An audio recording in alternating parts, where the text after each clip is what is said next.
In this video, I'm going to be showing you how you can fix ChatGPT too many concurrent requests. Okay, so the first thing you want to do is you can see I'm on ChatGPT, and right next to the address, you see this little padlock icon. You want to click on that padlock icon, go to cookies and site data at the bottom, click on cookies and site data. Now you can see manage all on-device site data.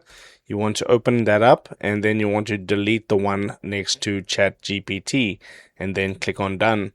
Next, go back up to the padlock, and then what you want to do is go to site settings, and what you're looking for is and now you can see it says 28 cookies right here. What you want to do is click on delete data, and then that's the second step. Okay, then what you want to do is you want to go and type into your search bar. You want to type in CMD and then open up the CMD. Once you've opened up the CMD, what you want to type in is ipconfig space / flush